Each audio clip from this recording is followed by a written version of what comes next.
नमस्कार दोस्तों, स्वागत है आपका की क्लासेस में।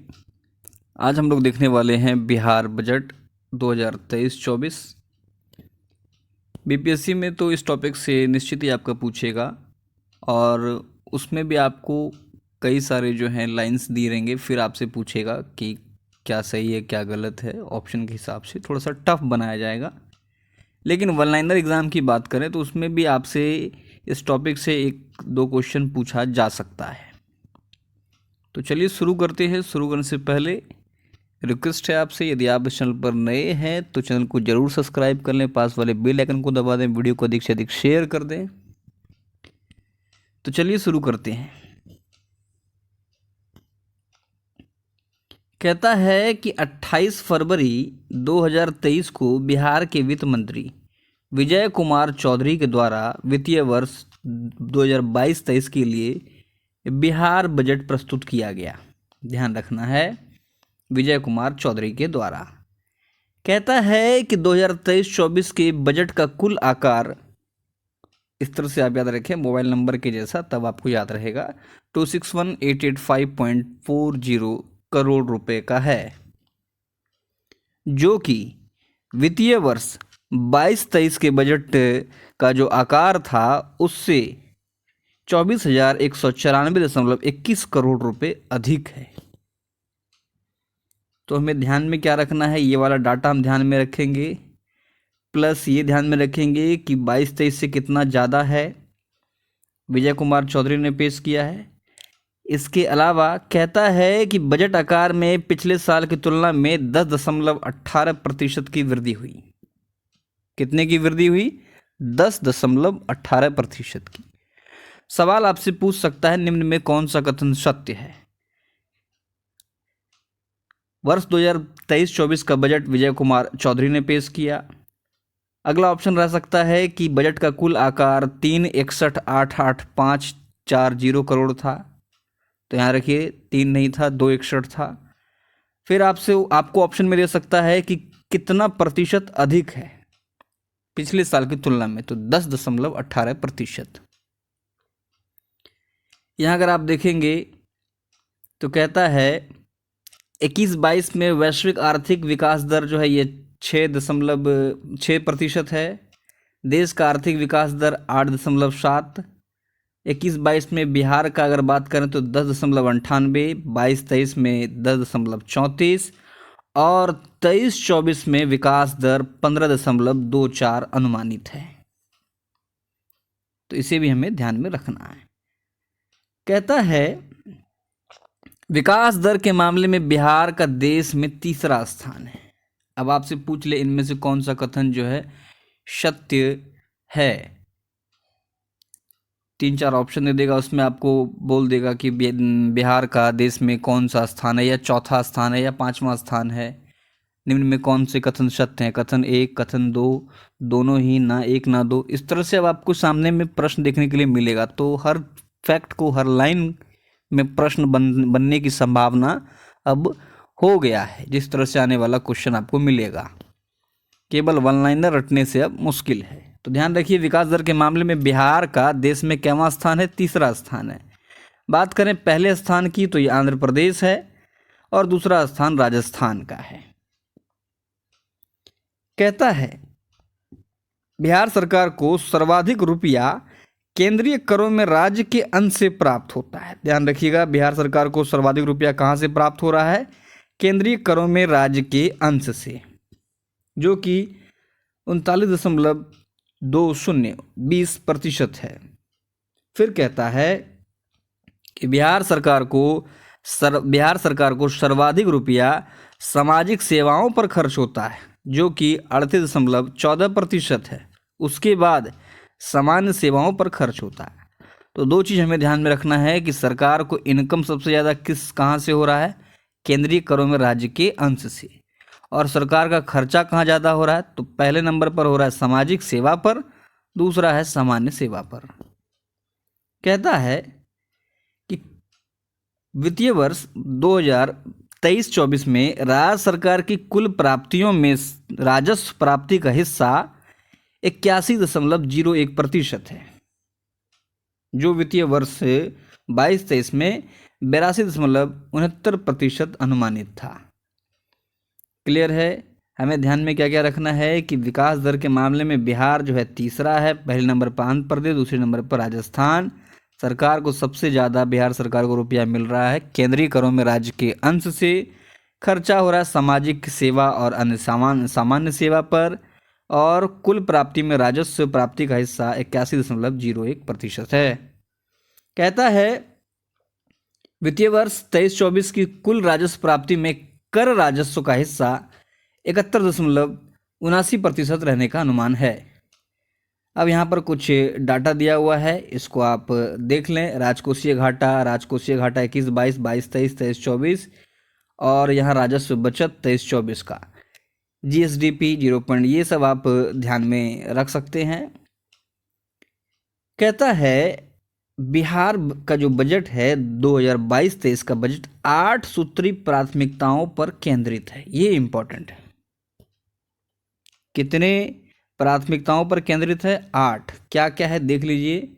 युवा एवं रोजगार, अनवरत महिला सशक्तिकरण, अल्पसंख्यक कल्याण, पुलिस बल का सुदृढ़ीकरण एवं आधुनिकीकरण, कृषि एवं ग्रामीण विकास, हरित विकास, आधारभूत संरचना एवं औद्योगिक विकास, शहरी विकास।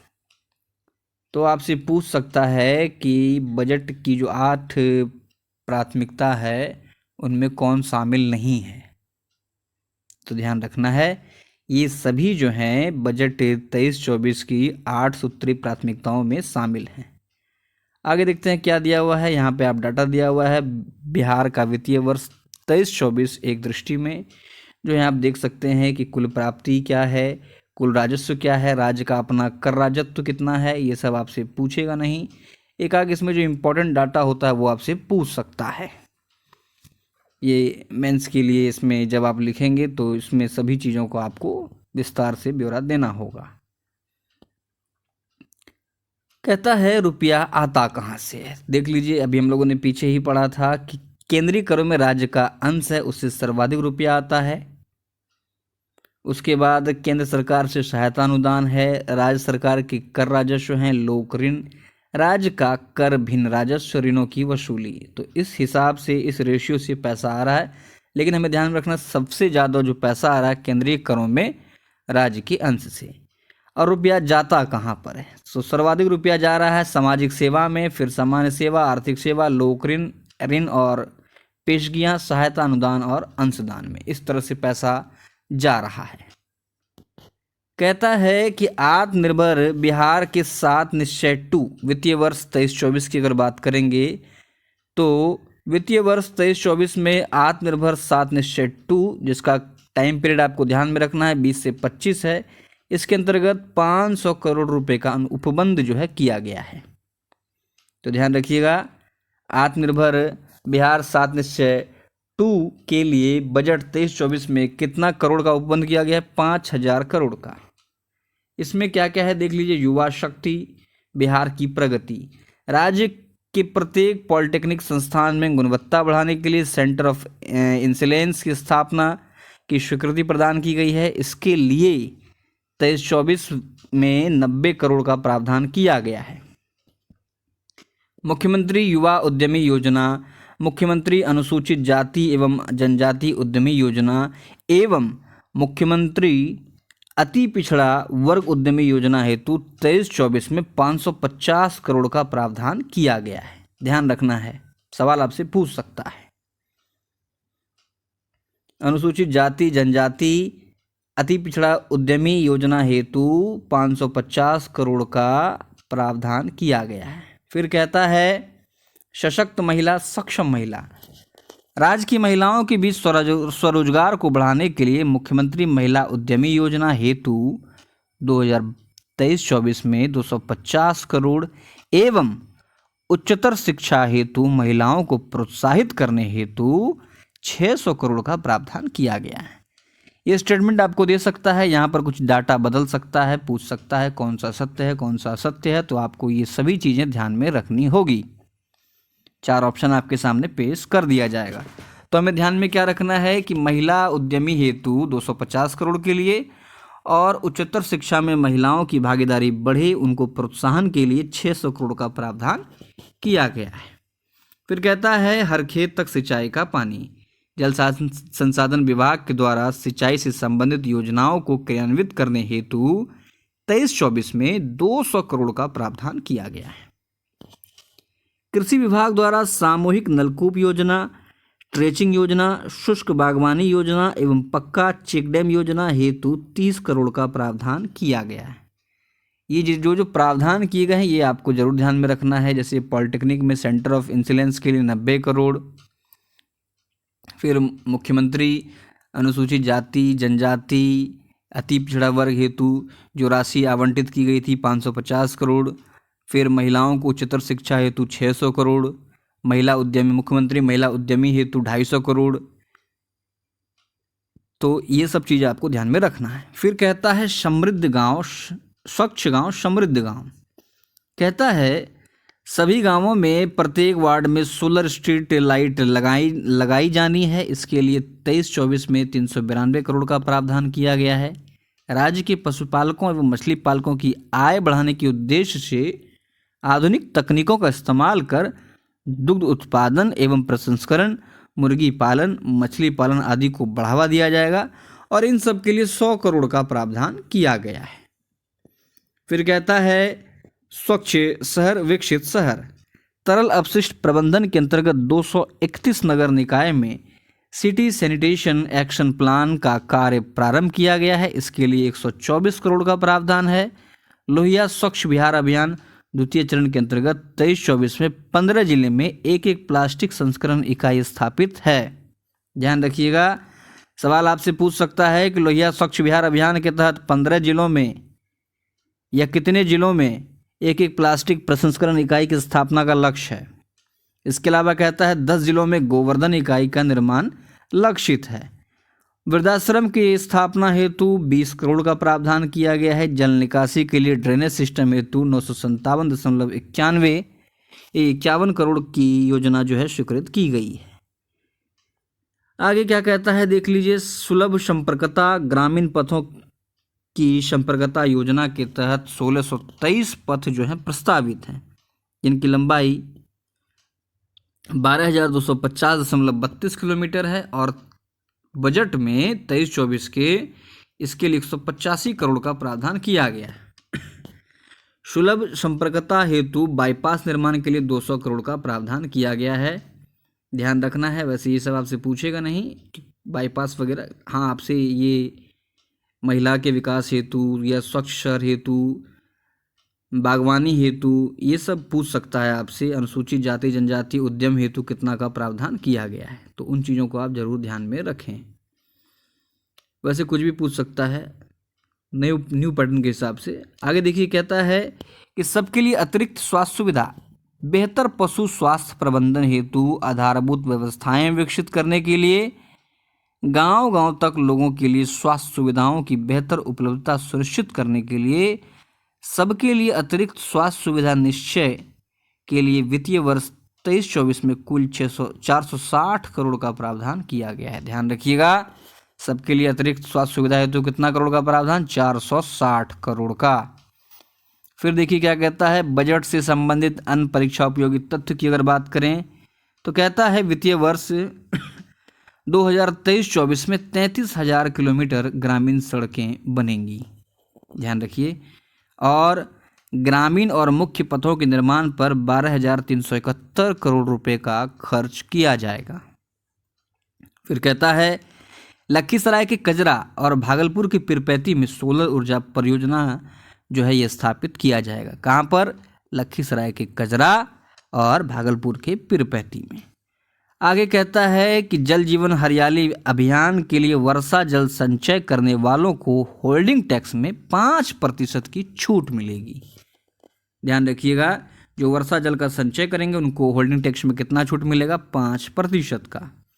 फिर कहता है कि पशुधन मछली पालन के लिए 525.38 करोड़ का प्रावधान किया गया है। तलाकशुदा अल्पसंख्यक महिलाओं को 25,000 रुपये दिए जाएंगे। जीविका के अंतर्गत अब तक कुल 10.45 लाख स्वयं सहायता समूह का गठन किया गया है। इससे 1,30,00,000 महिलाओं को जोड़ा गया है। फिर कहता है कि पुलिस विभाग में 75,543 पदों की मंजूरी मिली है। स्कूलों में 40,506 प्रधान शिक्षक बहाल होंगे। इंजीनियरिंग कॉलेज में 522 शिक्षक बहाल किए जाएंगे। 10 लाख युवाओं को रोजगार देने का लक्ष्य रखा गया है। खैर ये लक्ष्य तो सभी पार्टी या सभी सरकार रखती है। राज्य में 6 जगह रोपवे बनाया जाएगा। गया के प्रेतशिला पर्वत, डुंगेश्वरी पर्वत, ब्रह्मयोनी पर्वत और जहानाबाद में वाणावर पर्वत, कैमूर में मंडेश्वरी पर्वत और रोहतास में रोहतासगढ़ किले में रोपवे परियोजना का काम पूरा होगा। तो ध्यान रखना है, क्योंकि इन जगहों पर जो है रोपवे बनेगा तो आपसे सवाल कहाँ रोपवे बन रहा है ये नहीं पूछ के इस तरह से पूछ सकता है कि प्रेतशिला पर्वत कहाँ पर है, गया में, या आपको इन शिलाओं के नाम दे करके बिलाने के लिए दे सकता है।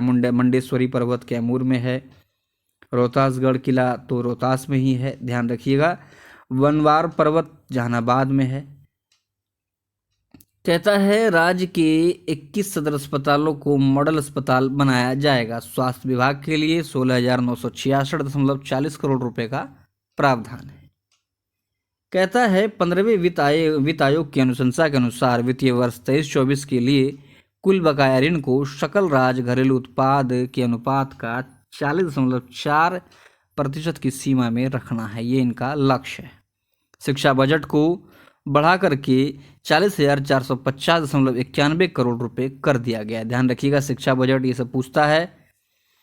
फिर कहता है राज्य के 62 अस्पतालों में दीदी की रसोई योजना शुरू की गई है। साइकिल योजना के लिए 50 करोड़ रुपए का प्रावधान किया गया है। गया जिले के डुंगेश्वरी पर्वत पर भगवान बुद्ध की मूर्ति लगाई जाएगी। तो ध्यान रखना है, यहाँ पर रोपवे भी बन रहा था। सवाल आपसे पूछ सकता है कि डुंगेश्वरी पर्वत किस जिले में है, गया में है। कहता है इस साल बिहार में 3 करोड़ पौधे का पौधारोपण का लक्ष्य रखा गया है और राज्य में 17 एथेनॉल इकाइयाँ निर्माणाधीन है। इन सभी तथ्यों को आपको ध्यान में रखना है। 23-24 में विभागवार जो राशि है यहाँ आप देख सकते हैं। शिक्षा विभाग, ग्रामीण विकास विभाग, ग्रामीण कार्य, ये सब आप देख सकते हैं। तो मिलते हैं अगले लेक्चर में, तब तक के लिए जय हिंद।